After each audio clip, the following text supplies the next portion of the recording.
Oh my God, we're live. Shit.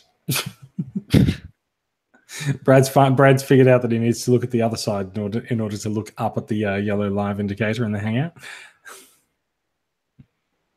What's that production? So are we live? Yeah, no worries. I'll hold for Jason. All right. How are we doing? Wait, are we live? We are live. We are live. Brad did an extended look up to the yellow live indicator in the top corner. Shall we get going? I suppose so. All right, we suppose so. Let's suppose a little more. Welcome to Australian Transformers Weekly. We are your first stop and we're your last best hope for Transformers news in Australia, we suppose. This is episode 139. We are recording live on January 27th. Happy Australia Day if we were recording yesterday, which we normally would be. So, happy belated Australia Day. And there are some parts of the planet where... No, there's not actually. I thought there might still be some parts of the planet where it's Australia Day. You know what? We can just have a parallel universe where it's Australia Day every day. In this episode, we'll be talking about the last night's nominations for good and bad things. Mech Planet is back. We will. Oh my God! We'll be drawing the January Bot Shots winner live and more. Still holding for Jason.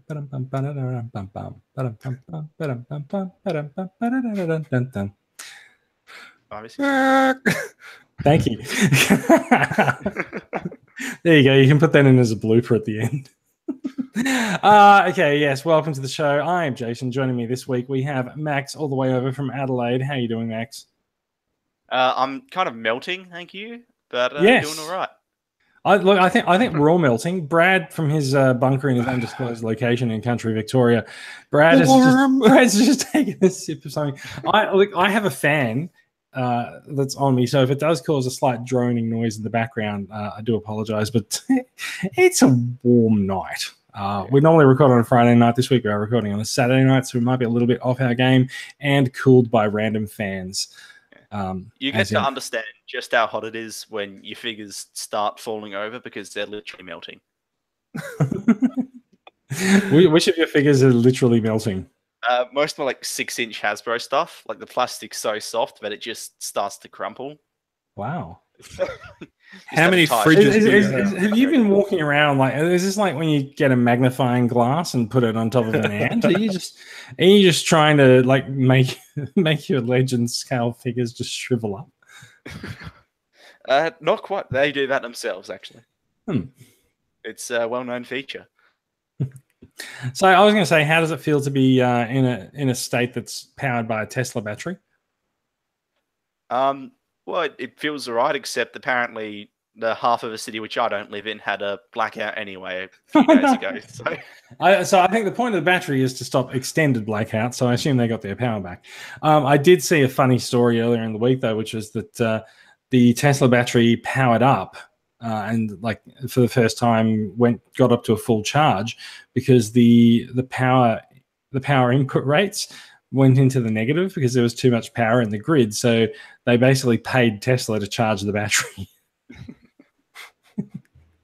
So we'll see how that works in the future. This is of course the Transformers podcast where we do like to talk about Tesla batteries occasionally. What have we been up to this week? I had a bit of a cleanup at my parents' place. I threw a lot of stuff out, found a few Transformers things. In fact, I think I found missiles for my Energon Starscream, and cleaned up and threw out a lot of stuff, but I didn't throw out any the Transformers memories. stuff. The memories. No, I didn't throw out any Transformers stuff. It's good. It's all okay. Brad, how about yourself? Not a great deal. We done the members giveaway last night, so congratulations to Andrew Dunn and Adrian Clatter for that. Next one's coming up at Easter time, so if you want to be a member, sign up now and be in it to win it. Apart from that, been a quiet week. Australia Day, of course, only a 4-day week. Less money. But hey, we're lazy Australians. We like our public holidays and days off, so yay. I actually had to take Australia Day off as leave because I don't get it as a I don't actually get it as a normal day off. Yeah, I would work on Australia Day if I could because it's just like, for me at least, it feels like any other day. Well, I would like to be able to celebrate it and still get paid, but unfortunately, that's not how. Well, it goes back to the early works. 90s where Australia Day used to be the first Monday after the 26th, just like the Melbourne Cup. It's the first Tuesday. Goes back to the early 90s when we first celebrated Australia Day. Yeah, that too. I should mention actually that we did have a TCCA meetup yesterday in Parramatta in Sydney. Wasn't a huge thing. I think we expected that being Australia Day, a lot of people would have gone away for the long weekend. Other people would be busy. I believe TCCA regular Sean Buchanan actually said that he was unable to attend because he won a competition from Triple M to go and play cricket on the rooftop of a skyscraper somewhere in Sydney. Did they also have some sort of pool on that skyscraper? I hope so. If you're playing because I had a bloke at work on the forklift was on his phone all day last week trying to win a competition for some sort of rooftop party in Sydney. That would probably be it, yes. Yeah, but apparently there was no alcohol at the event because safety with the swimming, they couldn't have drunk people at the pool or something. And that's funny because my housemate told me that he literally went to like a pool party where everyone was boozing today. Yeah, yeah. It wasn't a sponsored event, obviously. No, apparently not. I was going to go to a party and then my eardrum burst, so that was really fun. Oh. That ends in... I feel like we just need to ready, Brad? Ready? 1, 2, 3. Oh, very good. Thank you, Brad. That suddenly healed my eardrum.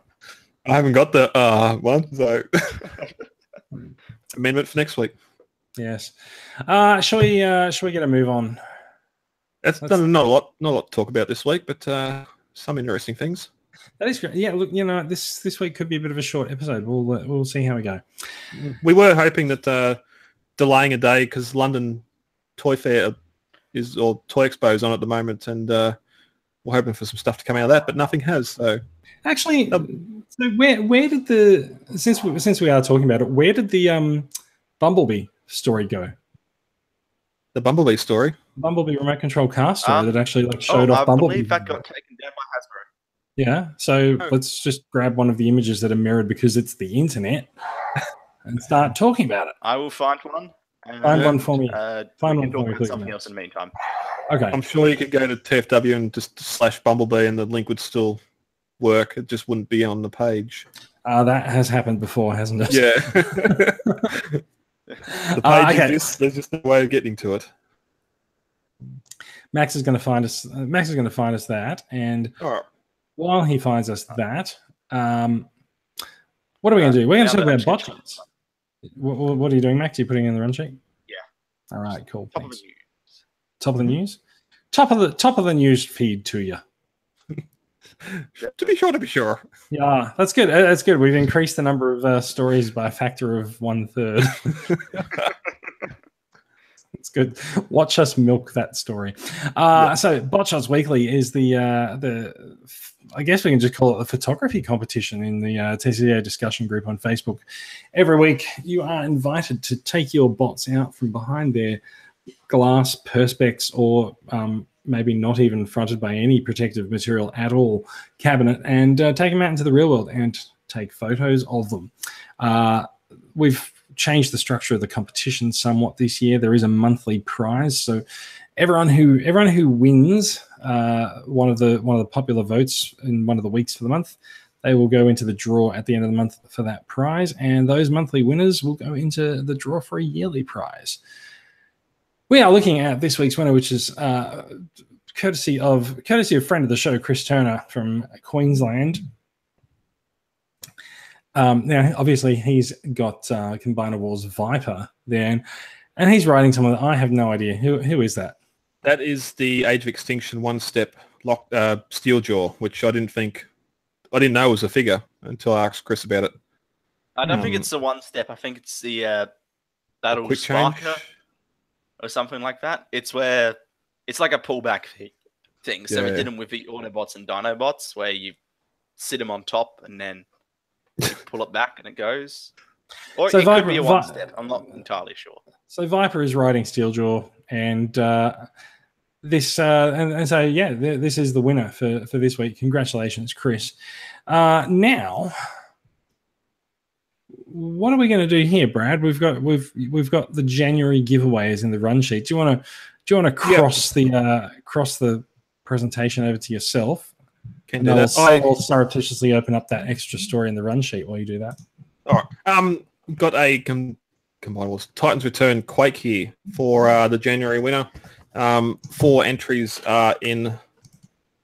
4 entries are in.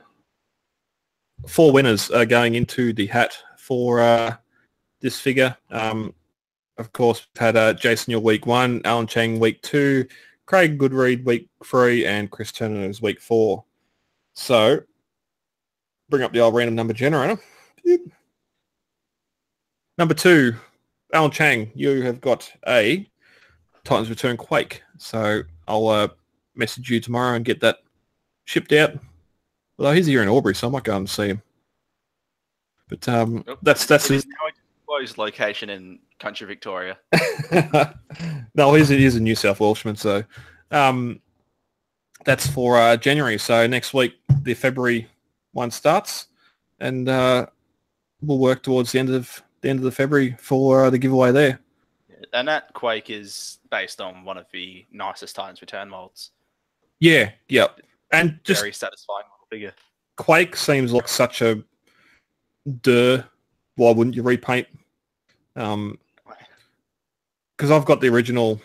I think it's Skystalker or whatever the lighter color one is, which would be the Autobot. I think the Europeans done it as a Soundwave, but got the big white missile. I think it got redecoed or at least retooled into Machine Wars Soundwave. Yeah, that might be what it is. But no, great figure. Out shopping yesterday and found my local Myer was actually pretty good on prices. So I don't know what's happening there, but Strange things have happened. Yeah, exactly. Yeah, it's always fun about late G1 Decepticons that I know a lot of people are fond of. Mm. So sorry, this is just going to take a little bit longer. Max, where did you find that image from? Because I can't just show the run sheet to people. Okay, I'll bring up the website. It was just the only place I could find it was a thread on 4chan, so I'll bring that up.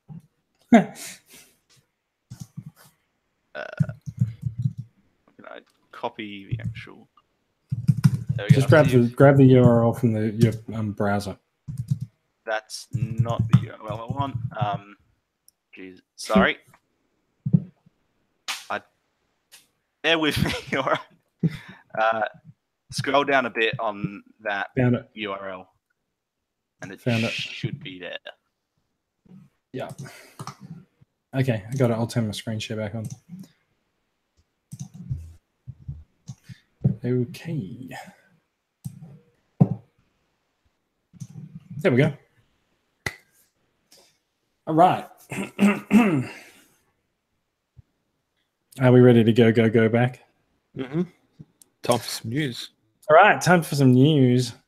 There's a good edit point for you, Brad, after all that discussion. Yeah. So this week we were graced with, this is actually one of the reasons why we're recording on Saturday night this week instead of Friday night. One was Australia Day, and two is that we were hoping that the extra day might give some time for some more leaks to emerge from the London Toy Show, where we were graced with this week, which TFW 2005 has graciously put their watermark on it and then taken the image down. Thanks a bunch, guys. Good job. So what we are looking at here is the first toy that we've seen from the Bumblebee movie. As you can see, there's the new Bumblebee logo down the bottom right of the box. And this is a remote control Bumblebee. It is, because the movie is set in the 80s, it is the Volkswagen Bumblebee that we know and love from G1, and as you see, he's got a bit of a new look on the box as well. This Bumblebee is apparently like the cool dog from The Simpsons. Likes to Poochie. Hey. So yeah, this is not really an official Hasbro release at all because it is a remote controlled car. You can see the Dicky Toys logo on the box, but you can get a look at the Volkswagen based vehicle car there, and you can also see the remote control. And I guess the big thing to take away from this is his design for the movie, which from the look of things seems to be a lot more G1 oriented. A lot more G1 oriented, and he's got some racing stripes on him, which I actually think are kind of cool.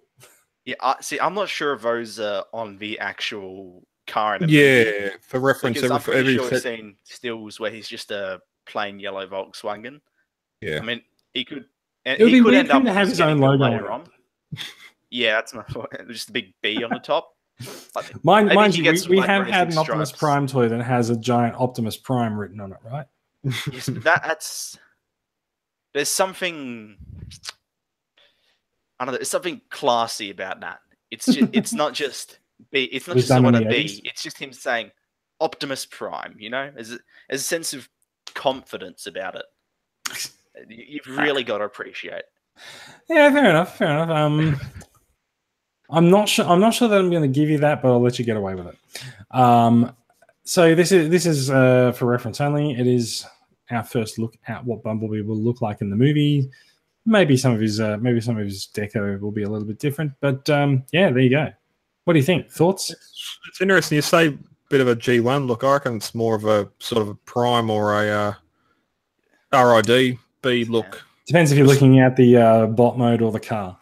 Yeah, well, I mean, in reference to bot mode, I mean sort of in how there's a lot more like solid panels on him, because whereas a lot of characters have just random up shards of metal everywhere, this guy has got, you know, big plates of armor all over him, so it looks like the much chunkier G1 aesthetic. And then it's also the fact that if you look at his head, those two sort of ridges that run along the top of his head for regular vehicle mode, those are raised up here to look like his G1 horns. Mm. I'm with you, Brad. I see quite a lot of Transformers Prime in this design. Yeah, I've got a Revenge of the Fallen Bumblebee voice changing mask helmet on top of the display there, and it's got those. There was something that was rarely used in the films. Those sort of top of his helmet that come up and become the horns that didn't really do much. I don't know about the flywheel codpiece and the whole back of the motor sitting there in his hips, but where else do you keep your motor? Well, yes, that's where all the business happens. So, yeah. And again, this is for reference only, so it might be blue. We'll have to see what happens.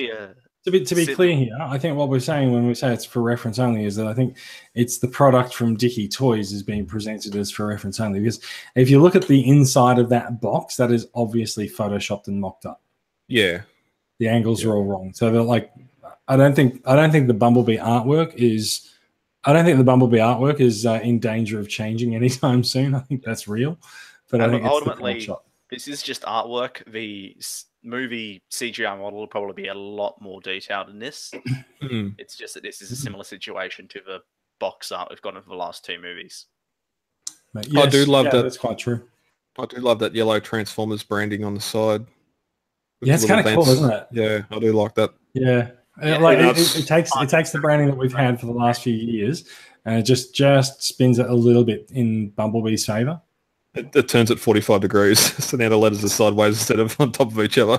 That might be 90 degrees, but yeah. In fact, it is. we have been getting that brand with the word Transformers written down the side of the box for ages. Yeah, just not that way. It is that way. I'm just trying to find I have to have a box somewhere. Like, surely, Max, have you got like a Titans Return box there? Oh. Hey? No. The well, just here on Quake, Transformers is on the Brad side is as well. right, it's the I same know. way. That's what I'm telling you. It's been there I for thought like it the was last 3 years. I thought it was the other. I thought it was upright. I didn't think it was. I thought Generation stuff had it. No. I mean, I guess it's slightly smaller on this one, but yeah, it's the same thing. Just I think it's yellow. It's As yellow. I said, it just tilts it a little bit in Bumblebee's favour. Yeah. No, I can't wait. We don't have long now. Maybe next week we might see a transforming version. We do have long now. It's like end of the year, isn't it? No, it's summer. June. I think it Yeah. was Oh, is it June or mid-year? July. Oh, cool. Okay. Yep. Good. All right. So yes, look. There's more toy more toy fairs and more toy shows to come in the next. Why'd you end my presentation, Brad? He doesn't like you very much. No. It's like, No, I didn't. I just. Oh.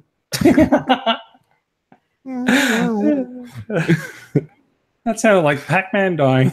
I need some of the sad boops, not the happy boops. So yeah, look, there are more toy fairs to come in the next few weeks. So hopefully we'll see more of Bumblebee's actual transforming toys in shortly. Before we actually move on, Max, you posted something interesting in the group that I actually wanted to touch on as a podcast topic, but it ain't in the run sheet. You said that there's some rumors about some deluxe figures coming into the Transformers Studio series. Yes, I did. I can find that post. It's fine. Let's just talk about it. I can't actually remember what it was. Okay, good.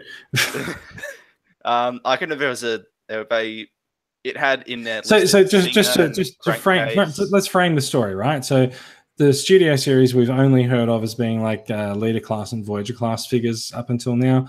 We assumed it was going to be fairly limited, but now it looks like it's actually going to be a larger scale series that might well actually take place on the shelves of the RID figures this year. So we might end up with Power of the Primes in the Studio series. So deluxe scale figures would be a good way of filling out that line. Yeah, well, because we'd only seen Crankcase and Stinger at that point. Would Bumblebee, would figures from the B movie not be included in that as well? Because they're not going to have a separate subline just for the B movie. They don't appear to be. Unless in a run sheet. Yeah, unless they come at a later time. Yeah, well, I think in this list they did have the Volkswagen Beetle Bumblebee listed in there. So I'm guessing because I think the deal was they're not going to do a dedicated movie line just for this Bumblebee movie. They're basically just folding it in with Movie Masterpiece and Studio series. Yeah.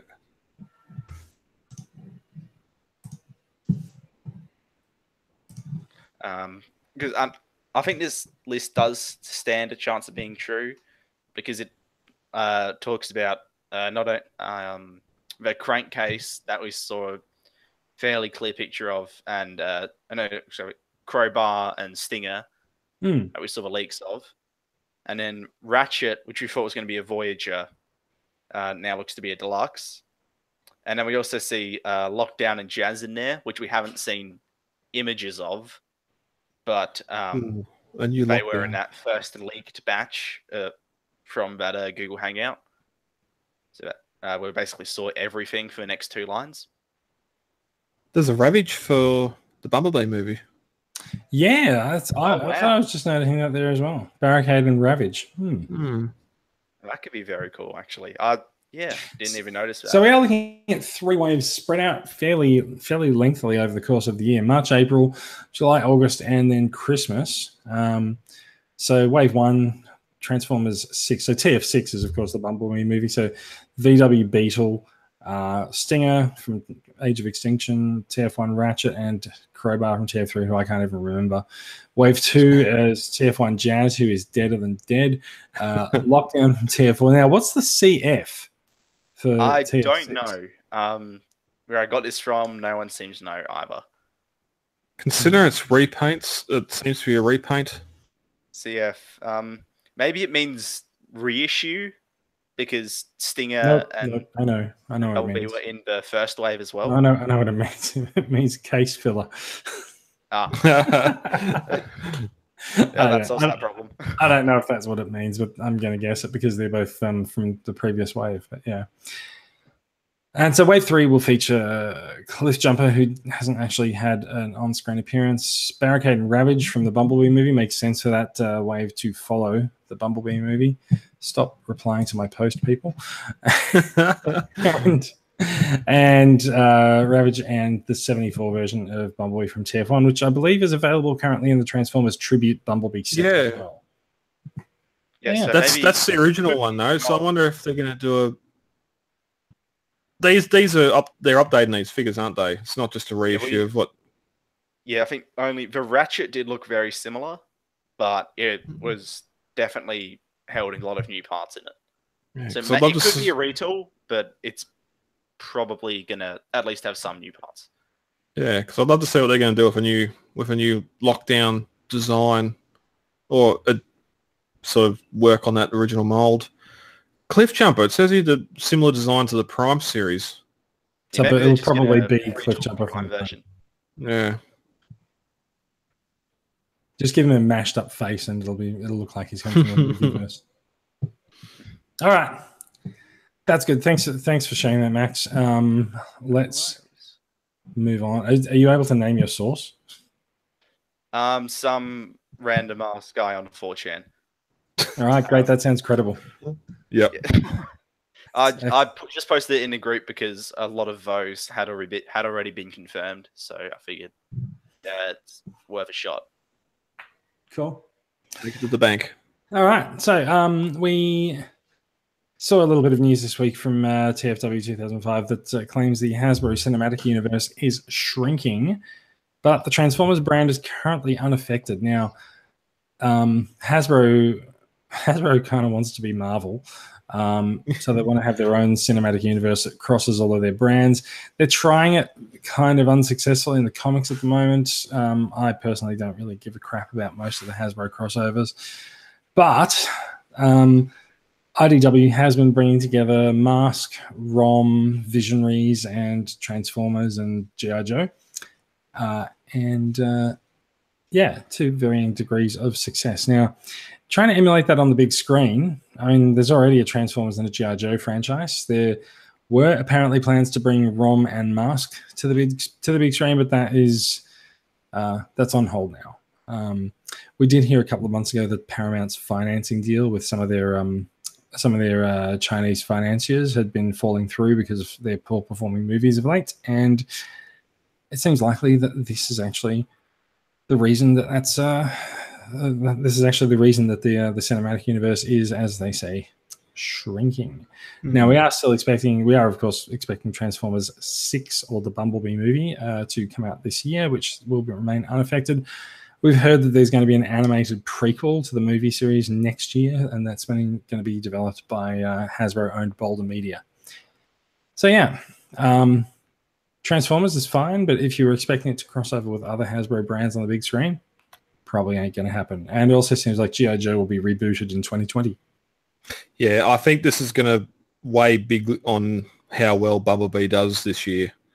I think you're right, yeah. Yeah, I think if Bumblebee doesn't do what they expect, whatever that dollar figure is or however they calculate it, I think Transformers will be on the cutting room or something as well. There won't be a 7. There'll be a reboot.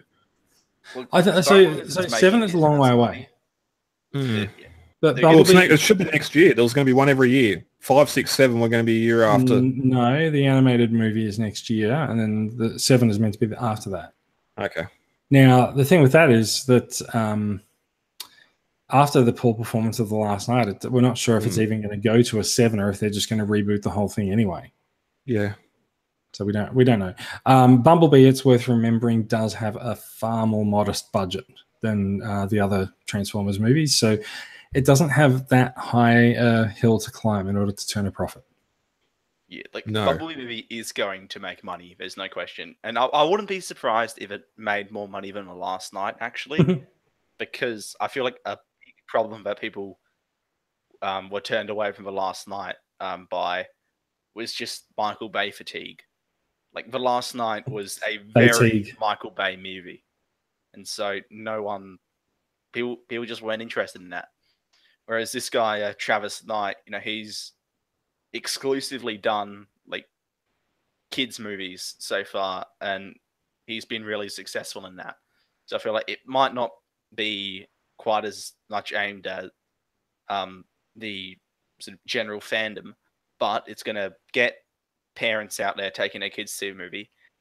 And I imagine it'll probably still do fairly well within the fan base just because it's not Michael Bay. I suspect you're correct. I also think, like, we've known for a while that it's not pitched at the same level as the Bay movies, and so I think you might end up with quite a bit of business from repeat viewings from kids as well. We'll see.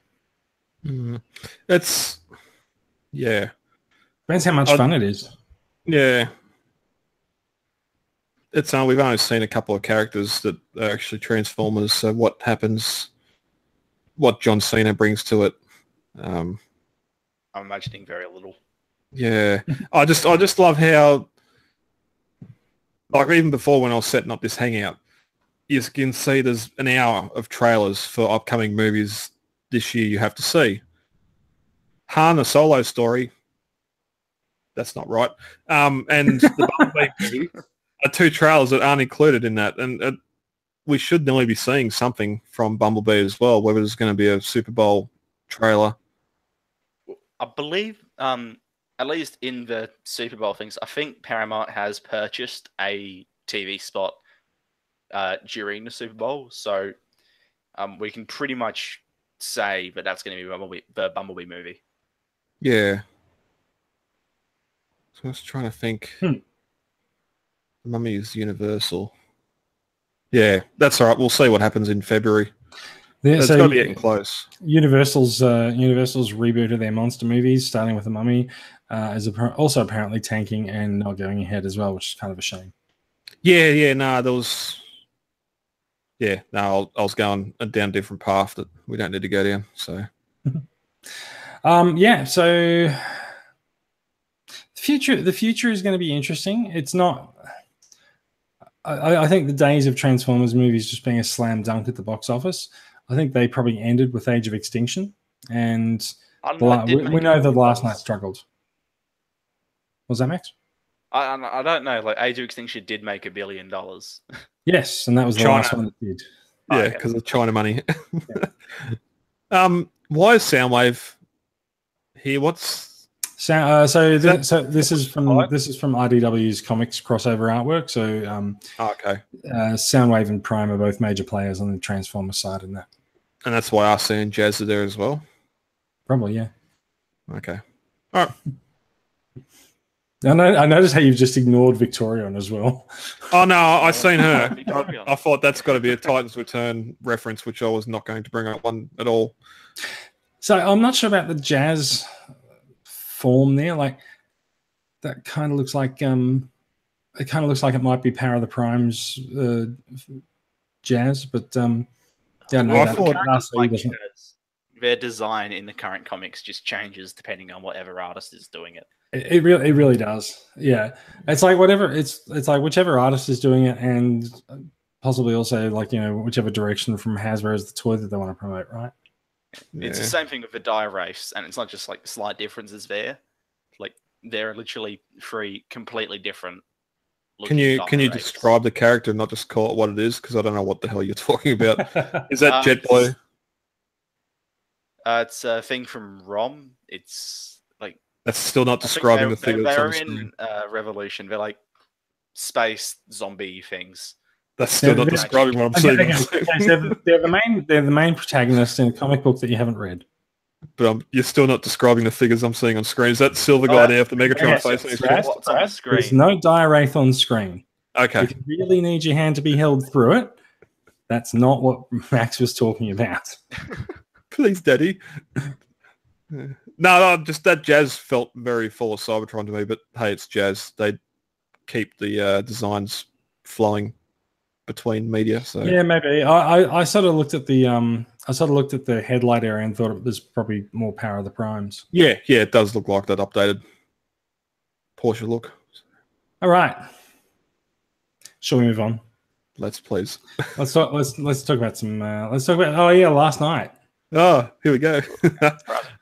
The Last Night has been nominated for a Golden Globe Award for outstanding achievement in sound engineering, which is actually short of the sound editing for the music score. That we are talking about Steve Jablonski's score for The Last Night there. He's going up against the score from Blade Runner 2049, Dunkirk, Wonder Woman, and more. So we're not sure how likely it is that it will take out an award for best soundtrack. But let's say Jablonski's been in there putting in a fantastic effort for a good decade now for Transformers movies, and I think Brad and I both particularly appreciate his scores as well. Yeah, they're fantastic. Last Night was probably his second best. Yeah, I think it's definitely the best thing to come out of the live action films. It's interesting to say, oh, Wonder Woman, everyone loved that, but apart from the it's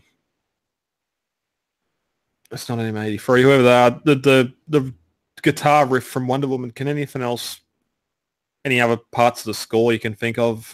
Yeah, and even that track from Wonder Woman, like the guitar riff is pretty much the only really part of it that's recognizable, because it's a very just low, and there's very little. I think if you put on the music from like the Knights of the Round Table meeting from Transformers The Last Night, you wouldn't know it was from The Last Night either.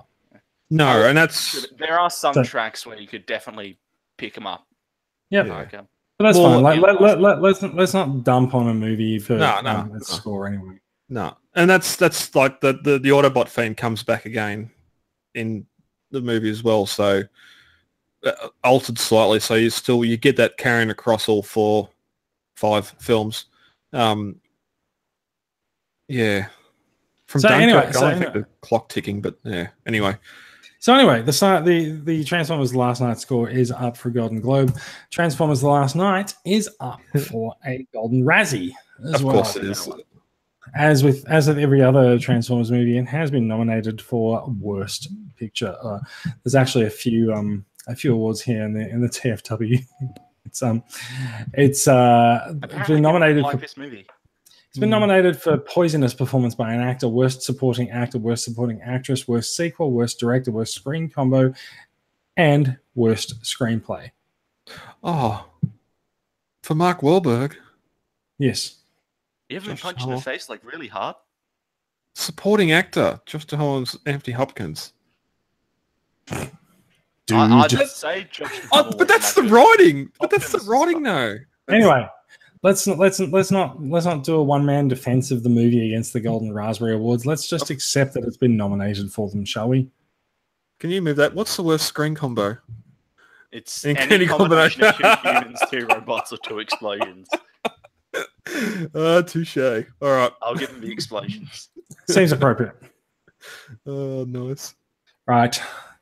It's I think that is about as much fun as we can have at the Last Night's expense for another podcast. So yeah, let's move on and talk about some toys. Now, I actually don't know how he pronounced these guys. Is it Mass or is it MAAS? I'm going to say MAAS. Oh, it takes so much longer to say. I'm going to say Mass. So Mass Toys Renegade has been shown off in a prototype. Now, this is a Starscream figure that has a Cybertronian Tetrajet as not mode, but maintains the appearance of the character that we know and love mostly for his robot mode. Now we can't really see that much because this is the only image that's been leaked out. We can't see. Do you want to his, link some 3D renders? Yes, please. Yep. Wait, unless they're further down the page here. No, just click on in the second paragraph at the bottom. It says before is a hyperlink. Just click on that. Before is a hyperlink. So go up to the story. Right. Set at the bottom of a second paragraph, Mm-hmm. the word before is a Right. hyperlink. Okay. I was going to say, prepare yourselves. We're going to see some images. This is what happened last time we went off the screen. So yeah. Okay. So I do remember seeing some of these before. Wow. So there's a lot of robot under that jet. Yeah, there really is, isn't there? They've masked some of it, but I actually think they've done a fairly good job with that. Just because they're going from pretty much the sort of, they look spot on to the F11 robot mode for the most part, but then they are achieving the Tetrajet look fairly well. Because they're doing the whole one part chest and another part alt mode. They're not making one transform into the other. But I don't know, I can't remember who made them, but the original Tetrajet Masterpiece styled figures that we had way back 15. Do you still have those? No, I never got them. I had them on pre-order at one stage and never got them. I played Chris Bell. No, Ben Broughton had them. Those after are the Impossible Toys ones. Yeah. And they were a big shell former, like the whole Tetrajet sort of hung on its back.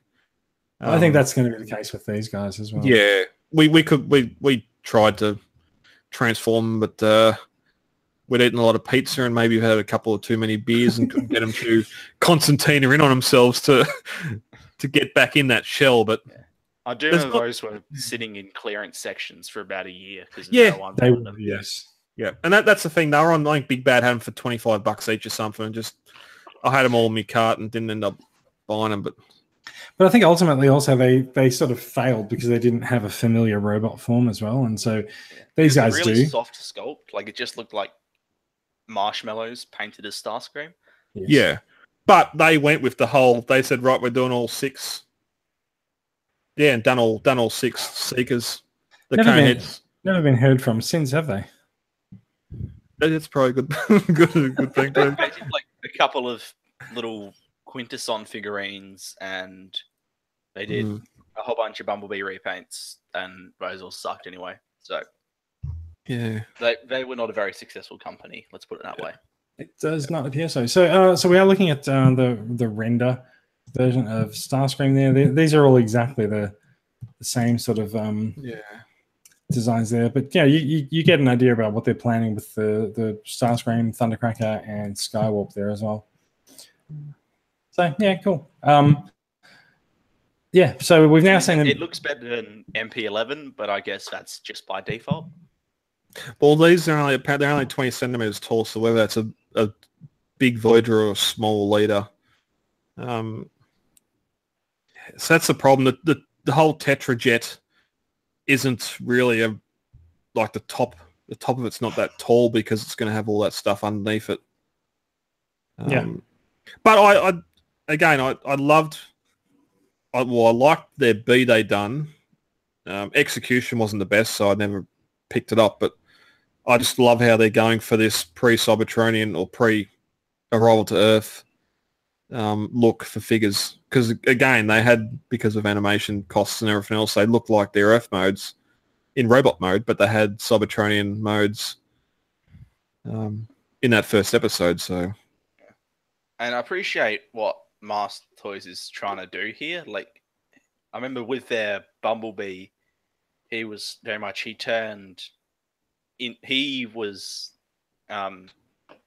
had like the War Within robot mode because they figured, okay, we're not even going to try making this turn from the Volkswagen robot mode into space. I don't know, cross-on. But then with these guys, they've just gone and said, no, we're not going to they're not going to really compromise here. They're going to actually make him MP11 into the Tetrajet.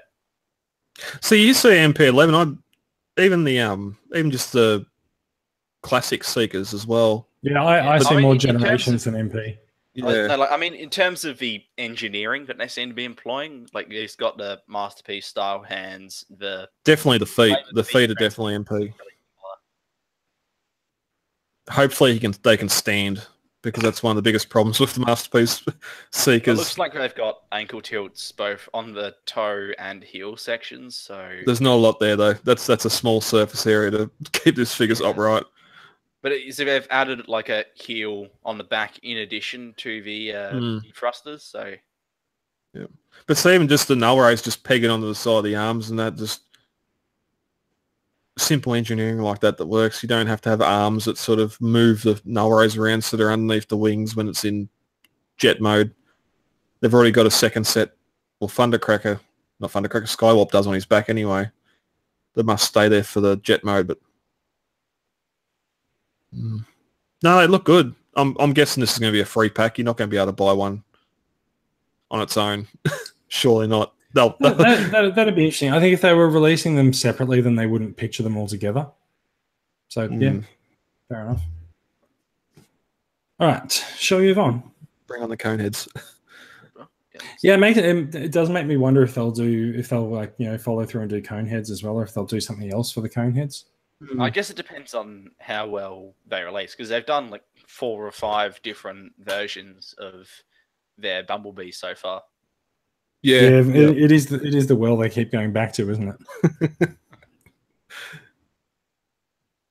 All right, let's move on. We've got our last Toy Story for the night, and for I think the second or third week in a row, it's about Mech Planet.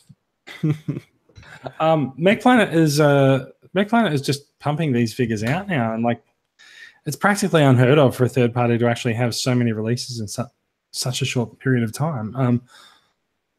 I was joking before the show that this is HS13. Like by the end of 2018, I suspect that the Mech Planet will have more figures in the market than Fans Toys.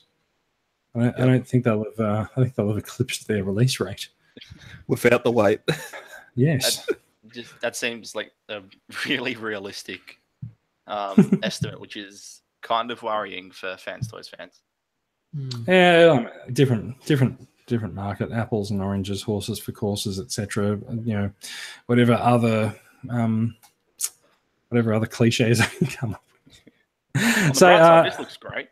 Yeah, so this looks pretty good.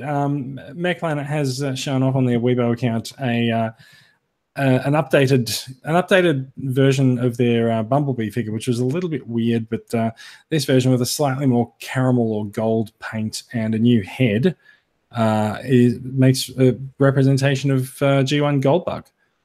He's got a couple of guns, some spare tires, a Bumblebee head, a satellite, and a little Ravage cassette to come with him in the box. These guys usually go for, what, about $25? Yeah. So, they're pretty now.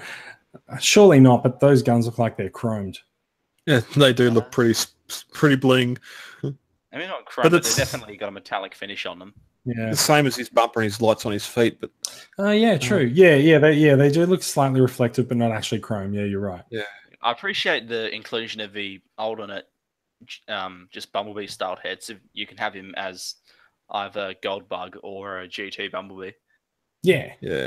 And that's the backpacks too. You either have a spare tire on his back, or you can have. I'm guessing that's a jetpack for Goldbug. It doesn't look much like a jetpack at all, but it looks just like a little lump of plastic. You've got a little parachute. It's similar to the Masterpiece one where you can swap out the spare tire for a how did I forget what license plate? Yeah. I just reread the Wanted Galvatron Dead or Alive story from the Marvel UK comics when this guy first appeared, so I'm in the mood for some Goldbug. In the mood for Goldbug, yeah, sounds good.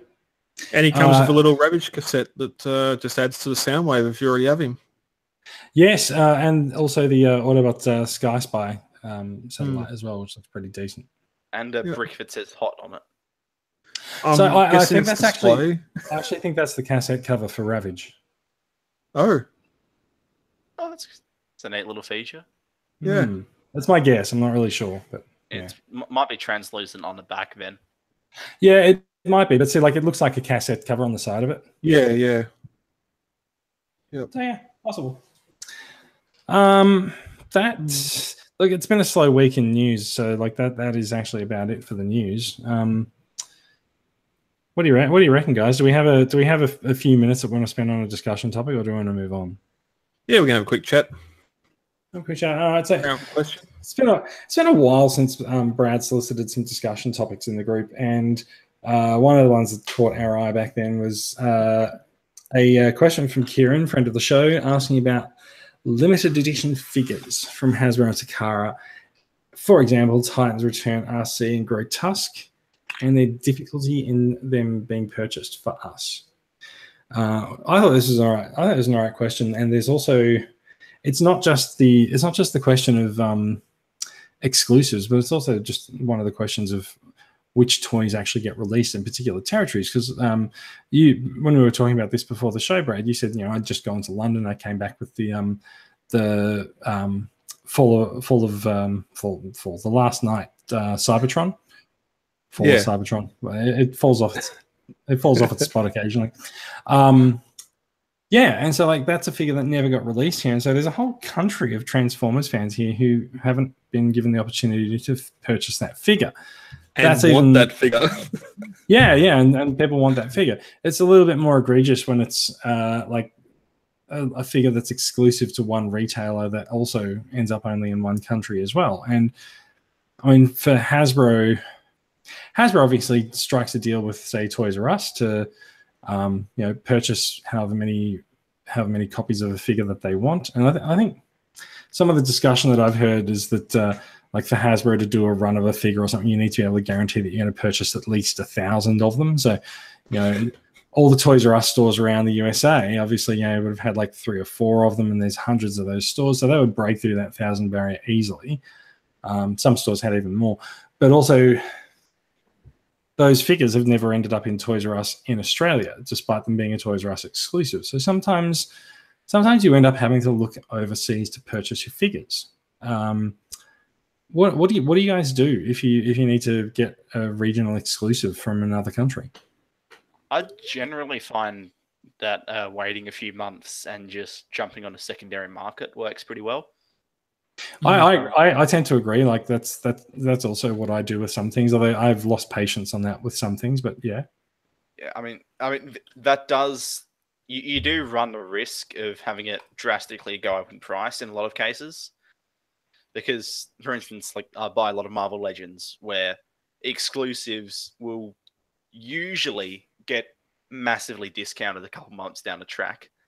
But then there was one I really wanted from SDCC a couple years ago, which I I waited for it to go down a bit because it was about $40 on eBay when it released, and then it's basically going to cost you about $200 now because it just goes up, and it really does seem to vary quite a bit. And that's that sweet spot you got to find where figures go on clearance, whatever, where they're still available at retail, opposed to the figure's not available at retail anymore. So here comes the extra price.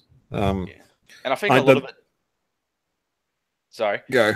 I was the Rodimus, the Toys R Us exclusive Rodimus or Hot Rod from the last night.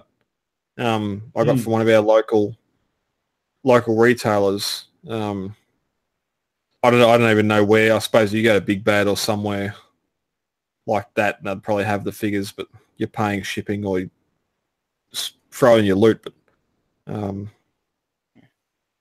find it varies a lot on depending where the exclusives actually come out. You look at stuff like Amazon and Takara Tomy Mall exclusives. Those are generally still readily available for the most part. And then not even just convention exclusives, but even just Toys R Us exclusives, you basically can't get anywhere else. I'm pretty sure Robot Kingdom gets a lot of at least non-Transformer Toys R Us exclusives, but that's basically the only option. Does anyone use Hasbro Toy Shop? I've nearly used Hasbro Toy Shop quite a lot. Yeah. I haven't actually been bothered to pull the trigger right at the very end of it. Yeah. I've come they very do have close. some good prices on some things. Yeah. But when RC and Grotesque went up, I was tempted, but I think it's like I would sort of be buying them just for the exclusivity of it, because the figures themselves don't actually excite me that much. So it's a matter of, which is another thing that you have to weigh up, I think, because very often you will buy something just because it's rare. I get this is a good deal on a rare figure. So rarity and exclusivity are not necessarily the same thing, but one tends to beget the other. I mean, so I've got my browser tab open up here on the Titans Return Grotesque page on toysrus.com. It is still available. So like it's not rare, but it's exclusive. And so the only place that you can actually get this figure is from Toys R Us. So, and the same thing applies to RC, right? Like if you want RC and Grotesque, then you can order them from Toys R Us and ship them through Com Gateway or whatever. The figures are gettable, but they will cost a little bit extra for you and I to get them in Australia, as opposed to the people over in the States.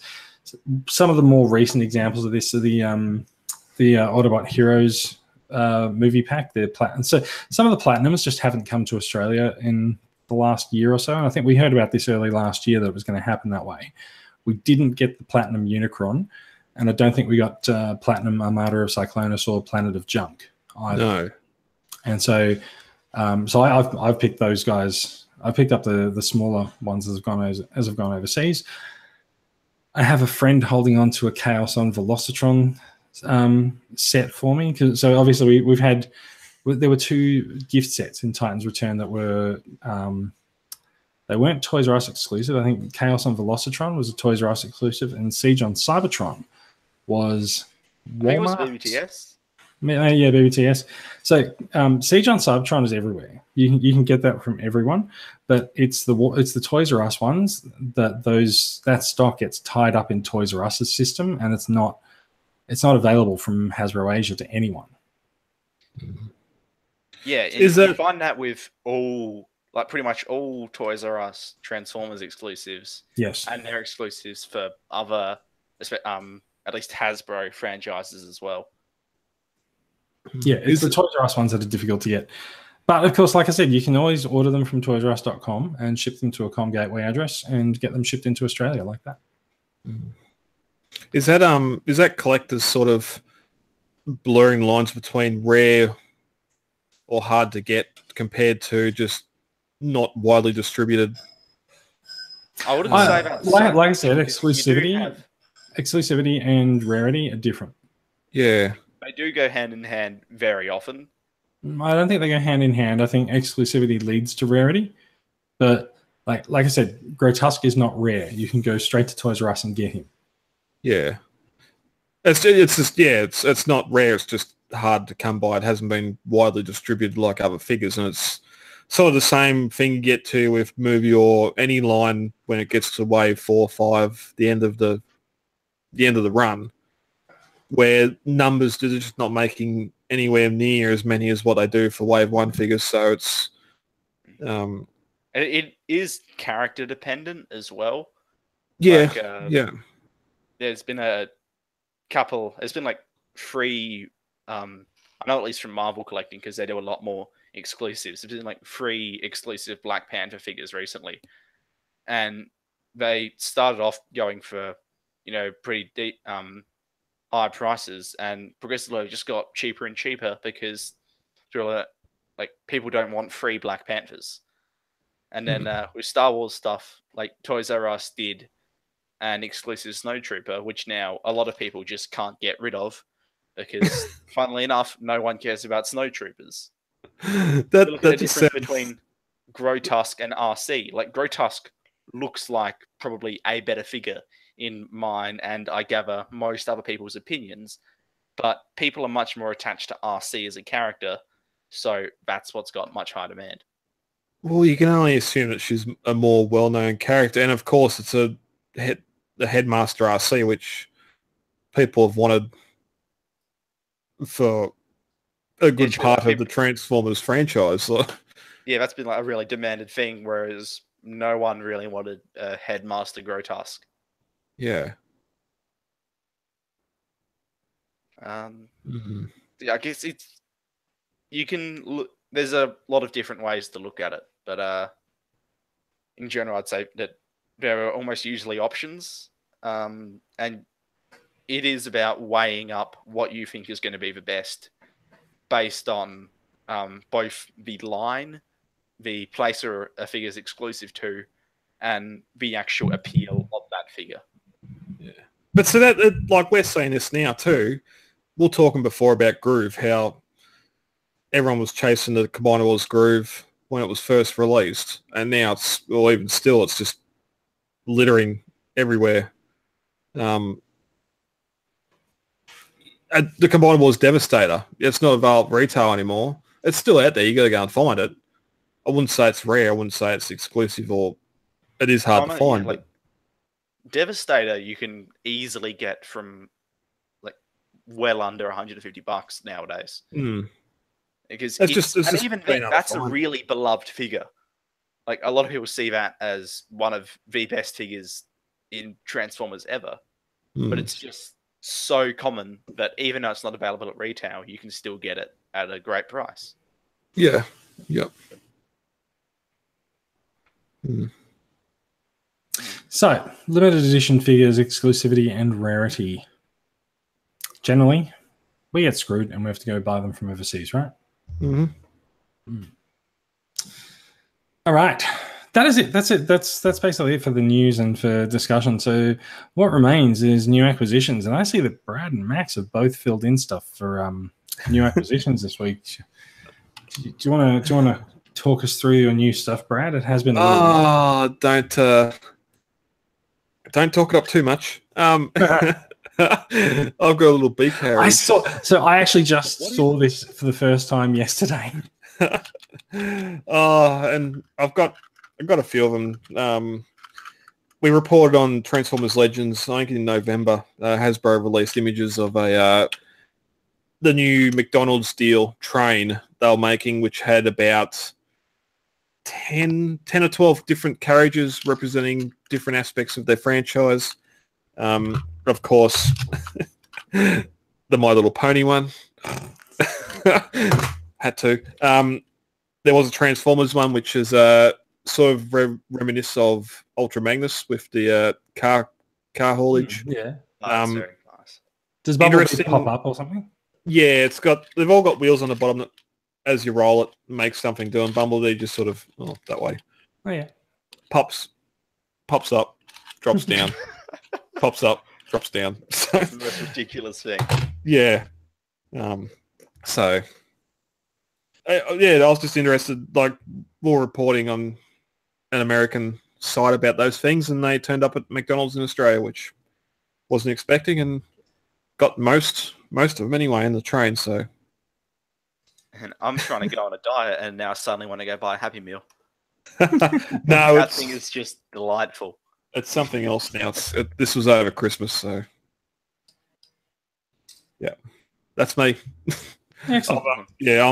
I've got a trip I'm doing for the March Labor Day long weekend, which was supposed to be an Easter trip, but I've brought it forward to stay away from the tourists. So my financials are going towards that at the moment. So I might where are you going? I'm going out to making the 2,000-kilometer journey to Broken Hill to visit some of the Mad Max 2 locations. Cool. Oh, brilliant. Sounds good. Hot. Hotter. Well, March, it'll hopefully be cooling down a little bit. Yeah, but you still get some of those. Anyway. Yeah. Max, what have you got? Broken Hill, at least it'll be stinking. Yeah, true. Very likely. I might try and... I was talking earlier before the show about trying to cut down on talking about new acquisitions for ages. So I'm going to not talk about all of mine. Just talk about the new stuff that's recently released. So first up, this is Planet X's Senectus. Ooh, that looks nice. Hello. So this really makes the case for why you need a lamp in front of you. I did have a natural light earlier, and then I forgot why. I forgot that doesn't last. Is that any better? Hey, that looks much better. All those golds and oranges. Yeah, it's a beautiful figure. So this is their redeco of their Fall of Cybertron Starscream, just done up in Sunstorm colors, which does make for an IDW Sunstorm, because basically the only time he spoke dialogue in all of IDW was in this design. Unfortunately, this also reminds me of how shit IDW Sunstorm was. But I basically just got it. Yeah, because Dreamwave had the G1 style Sunstorm as their superpowered bad guy, didn't they? Yeah, Dreamweave Sunstorm was maybe my favorite part of all of Dreamweave that I've read so far. Mm. Whereas IDW Sunstorm, he sat on a rock with Acid Storm, then got mind controlled by Bombshell, then died. So he was kind of an underwhelming character, to say the least. And the figure is still really nice. You know, it's a bit overcomplicated and relies on really thin pins for a lot of the transformation, which do worry me a bit. But it pulls some really clever tricks. I really like the way the backpack and the legs transform. There's some nice movement of mass there. Nice and posable too. Like he's got an ab crunch, which I wasn't expecting. He's a nice size. Plastic feels solid for the most part. So yeah, like it's sort of they all those Seekers have the same sort of. We're going to throw everything that Starscream comes with: the mace, the null rays, the gun, the crown. Like, I think Sunstorm's the only one they've given him the crown, which I guess is just a MP11S reference. Oh, okay, yeah. I thought the crown come with them all, but fit on it that well. But you know, it's nice to have. You know, it means you can head cannon up a better IDW Sunstorm than actually existed. Or you just play with your full Cybertron figures. Yeah. Oh, this guy was never actually in Fall of Cybertron, nor was After the Storm. So this is basically just Planet X taking an easy opportunity to release IDW figures. It was a big space battle. He was there. You just didn't see him. He was in the background someplace. Yeah. And then just sort of a bit of more masterpiece style. I know this guy came out a couple months ago, but I had mine on lay-by, so he didn't come until now. This is Open and Play's Big Spring. Is their take on a masterpiece Springer. Yeah. He does a whole lot wrong, but then a whole lot more right. So negatives out of the way. His face isn't as bad as people say it is, but I don't think it's as bad as people say it is either. He's got some really nice ratchets, but if you try and move them at all, they just shake the weapons out of the hands because the ratchets are really strong and the weapons have no pegs. Beyond that, he's fantastic. Like he's. You know, it is actually kind of funny. It's like Open and Play's designers we need guns to put in their hands, cool, and they never noticed that Masterpiece figures have pegs on the guns to hold them in place. Yeah, or they just didn't test that bit of quality control at all. Mm-hmm. I mean, between that and the fact that the chest doesn't tab together whatsoever. Yeah, I've seen that. Yeah, it does allow for a bit of an ab crunch, but of course, if you try and move your arms forward, that happens. Mm. Between that and the weapons not holding in, it almost feels like they didn't do a test run of this guy and just got lucky with everything else turning out all right. And I actually think that's quite accurate because we didn't see this guy before he hit the market. It was just he's suddenly out. Showed up. Yeah. On the bright side, he's incredibly cheap, whereas you normally pay around $850 for a Masterpiece style figure this size. This guy cost me like $85 posted from Toybot. So that's a really good deal for what he is. He's rock solid except for this chest bullshit. Fantastically posable, and the transformation. Yes, he doesn't come with any instructions, but I think they executed that idea really well because I found it not too hard to figure out, and it's intuitive and clever enough. I actually had a really good time just messing about with him and figuring out where everything went. It is mostly because everything has a dedicated spot to go. Like you move the arm, it's like, okay, that tab's going to go there, that tab's going to go there, that tab's going to go there. And you combine that with some really clever movement of mass, and it's just a whole lot of fun to transform. But speaking of things that are fun to transform, before you get that, just on him, normally when I pose figures, the weapons are the last thing to go into their hands. I don't pose them with yeah, the weapons, because even the masterpiece stuff shit falls out of their hands all the time. That's true. Yeah, I guess it depends on how solid it is, really. Like, if it pegs in there well, then I find it easier. Itty bitty defense, like my Toy World Constructicons. Yes, the peg was there, but it never fit in properly, and there was always a limp gun. And there's a lot of masterpiece stuff in that shelf where, yes, the tab's there, but either the gun's too big or doesn't fit properly. And anyway, I tried to defend it, but it's a cheap masterpiece. The worst thing in the world. Yeah, that is the thing. Like, if you consider the cost of a figure, then it's practically perfect compared to Apache. How cheap it is. As for things that are practically perfect, we got ourselves a little Sunstreaker here. He's friggin' excellent. Like, you've probably heard a lot of coverage of this guy at this point, but god damn, he's good. I just got this thing out, and first time transforming him and posing around in robot mode, switching out the faces, I was just consistently impressed by just about everything this guy does. Turn around, come on, show us that backpack one more time. It's barely there. Like, it's Sun Surge for the win. Here's a question: have you actually managed to hook the backpack up to the hook at the back, or does it just sit there? Hook it. Yeah, it sits in there fine. It's okay. Really solid. I haven't managed to actually get it to connect to the hook.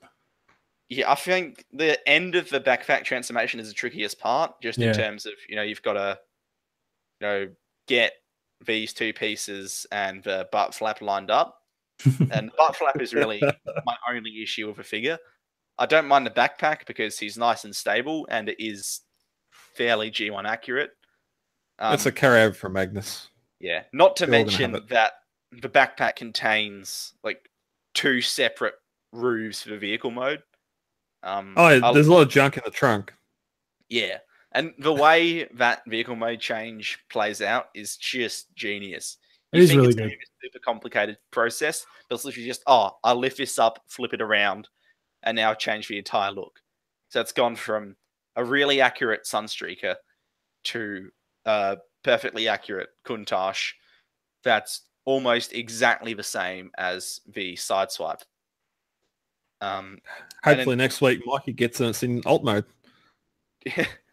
We've seen it in bot mode twice now. Maybe. Look, for alt mode, it's great in that as well. I do love the fact that it can transform just so seamlessly. And it does that by well, you know how you got your figures like Inferno, Bumblebee, Shockwave, where they have that sort of moment. There's like a compression of parts or something moves around where you go, okay, that's pure genius right there.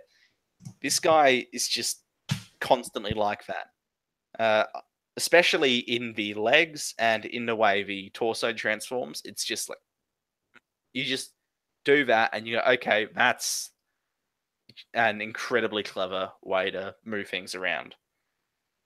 Like, I'm glad you and some take so much effort into the transformation that, whereas I just explode the figure out and go, oh, that tab shouldn't bend that way. Yeah. I think look at those instructions. That is horrendous. Yeah, I didn't mind instructions too much. I know a lot of people, well, maybe I know I've got good eyesight, like because a lot of people said it, they just can't see it at all.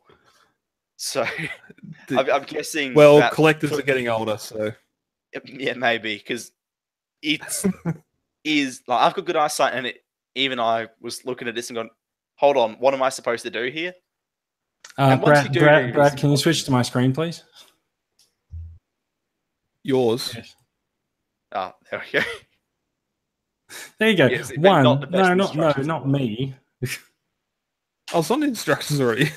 Well, you were after I asked for it. So there's your vehicle mode for one. And there is also the instructions. Yeah. I'm guessing that's double-sided. No, that's 42 steps on one side. That's the entire process covering between the two vehicle modes and to the robot mode. Yeah. Which I don't mind how complicated it is. Like even like a lot of it is quite intuitive once you actually once you open something up, you can see where it goes. When I was messing around with this guy, I had a muck about with the old side swipe as well, and it was very much a stark difference in just how simplistic side swipe is when compared to this guy. But I don't mind that because this guy has to achieve a whole lot more in going from basically two very separate vehicle modes to a robot mode, but doesn't share that many traits with the vehicle mode, like having a fake chest and everything. So I've got a shot up there that shows Sideswipe and Sunstreaker. In fact, there's a better one I can show from my my Instagram there. That one. Oh, yeah. It actually, I think it actually shows the progression of the Masterpiece line from what's Sideswipe MP12, right? Yeah, so this is 12 to 39. 12 to 39. Like there's like if you don't think the Masterpiece line has changed, there's your proof that it has, right? Yeah, like you look at how much more toy accurate styled that Sideswipe is compared to Sunstreaker, who's basically just designed to be something that looks straight out of a cartoon. Yeah. Like it's just much more dynamic proportions and like with joints in the legs specifically to make him like allow him to do a sort of pelvic thrust type pose. I see some engineering differences. Well, you'd expect to see some engineering differences since they're different figures. Yeah, but design, it's all G1. Like, if that side swipe was done now, I'm sure those wheels on the back of his leg or sides of his legs would be hidden. I think you're quite right. Side swipe transforming him again, it felt like a slightly more complicated deluxe. Yeah, he felt like a deluxe when I got him out the other day, and I was like, "Hang on, I just went through what with Sunstreaker, and this guy's really easy." Yeah. I mean, I do prefer transforming Sunstreaker just because of how much it achieves.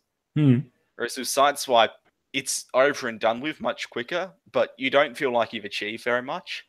Well, you haven't got that whole back of the car. It's got a chest, and he's not that posable, comparatively speaking. No, you're right. Like when I put him up next to Sunstreaker, like I had Sunstreaker pulling off poses with Sideswipe, and Sideswipe, I'm just like, you get to turn his head. That's it. Yeah.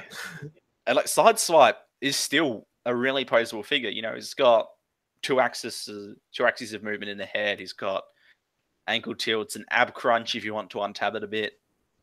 Sunstreaker just excels beyond that in every way. I mean, back to the transformation for a second. I think what makes it all these steps work so much better is that he moves in dedicated sections. So he doesn't have that issue which a lot of Megatron figures have, where you get little spindly rods that have massive chunks of a figure floating out in space for ages. This guy, it's like, okay, transform. Get this out, do this, put it back. Arms, transform the legs. And it's all done in separate stages. Right? So there's 3 main sections, and you just do those one by one. That's it, basically. Can I be that guy? Every other week. Okay. This is Megatron, though. This is a car. It's not going to have what third-party cars. No, yeah, but that's doing something a whole lot different. Whether you look at 36, Apollyon, Despotron, whatever, they all do. Car. Now you could sort of stretch it to go, okay, War Dog has a lot of those little arm bits that goes around, but that's sort of a third-party tank. Or even MPM Bumblebee, which a lot of people praised for its transformation, that does feature that same thing where you get like a spindly rod that has 2 massive chunks of figure just floating about. Yeah, but we've always talked about how hard it is to get the movie designs into a transformable figure and car. I mean, even it doesn't necessarily have to have that. Like Ironhide, I really enjoy transforming, but it moves. You do a little bit of the arms, a little bit of the legs, a little bit of a torso, and go back through that again. Whereas with this guy, it's almost entirely separate sections which you can do independently. I think that makes what is still comparatively a really complicated transformation. It just makes it that much more enjoyable. Yep. I feel like Brad needs a Sunstreaker. Like it is. Once you have it in hand, I feel like a lot of your worries concerning the transformation will disappear. Like speaking as someone who doesn't have MP36 yet, this is currently my favorite masterpiece because it does so much. Yeah, no, Shockwave and Megatron broke me, so I'm sort of trying to. You're very pessimistic.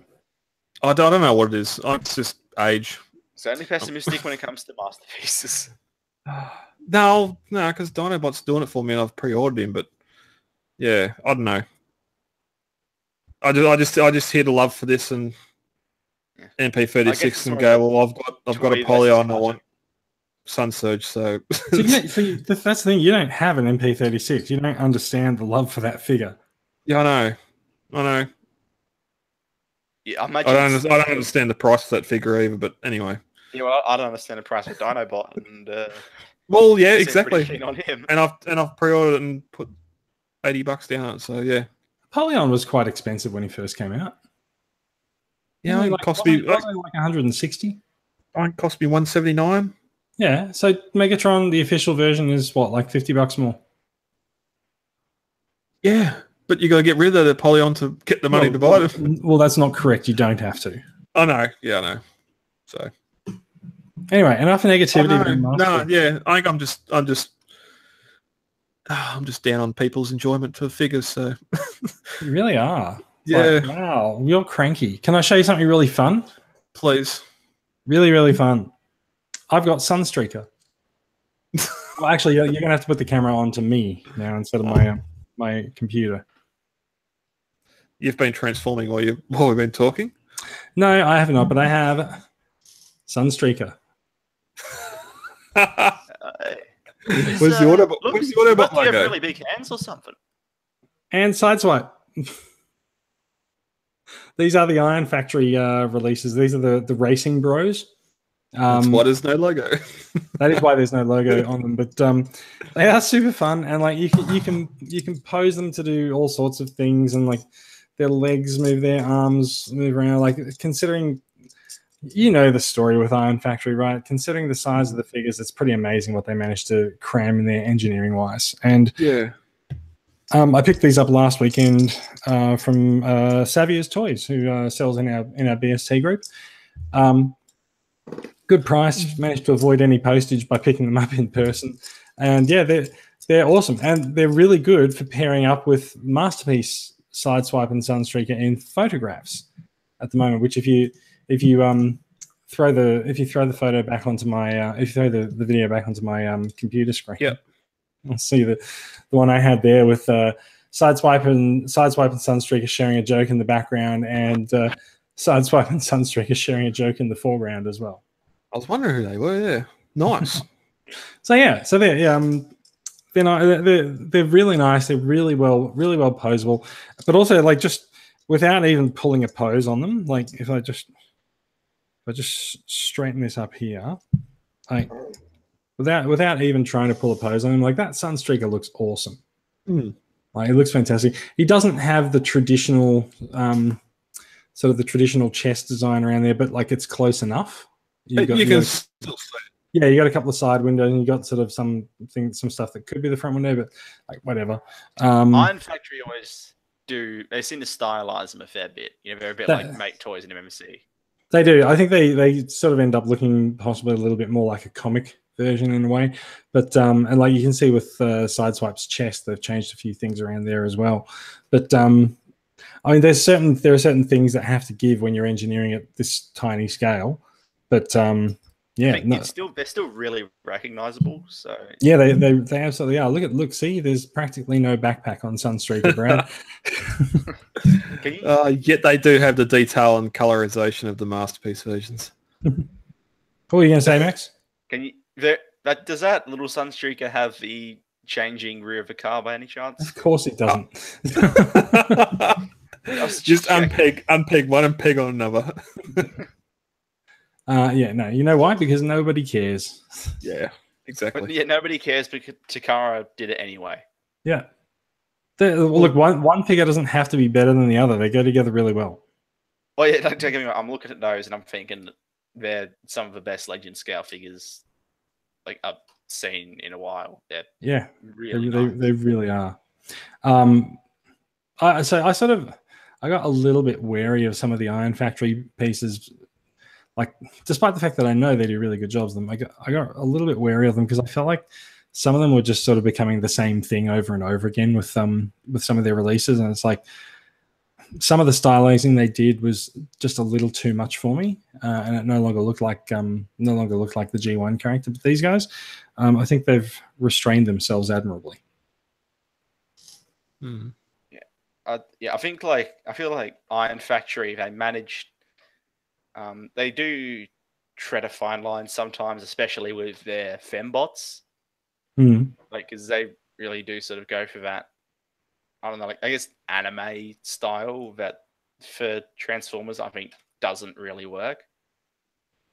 But for most of their male characters, they look pretty spot on, if not, at least still recognizable as that character. I agree. All right, we've been going for a good hour and a bit now. Shall we wrap the show up? I think it's about time. Bedtime. That is the time that I'm getting at. It is past 11 o'clock on Saturday night. Cover off some TCCA business very quickly. We did have the Australia Day members giveaway yesterday.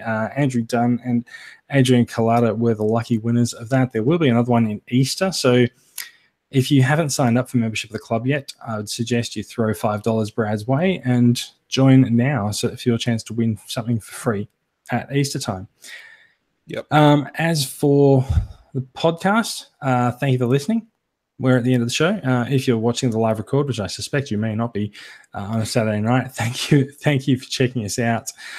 You will find more of these stories with the links to them and everything that we've discussed in the show notes posted to the Transformers Weekly Facebook page and the Podbean site. You can get in touch with us at transformersweekly.podbean.com. Facebook page is called Australian Transformers Weekly, and we're all in the Transformers Collectors Club Australia group on Facebook. We are a production of Transformers Collectors Club Australia. The club is registered and incorporated in Victoria.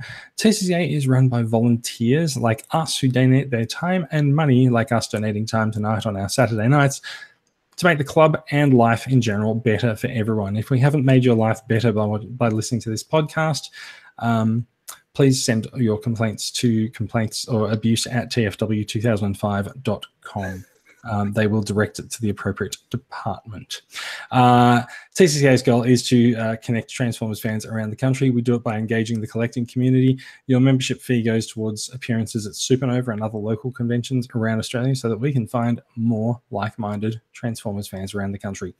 You can find out more information at transformerscca.com. Thank you for listening, everyone. And some of us will be back with more Transformers news next week. And we don't know who yet. Like, Max, you might be on. Brad's probably going to be on. Mikey might be back. We'll see how we go. But yeah, we'll be back next week either way. Lovely. Thanks, guys. Catch you later. That's all, folks. And Brad's just gotten us kicked off YouTube. Copyright. Yeah.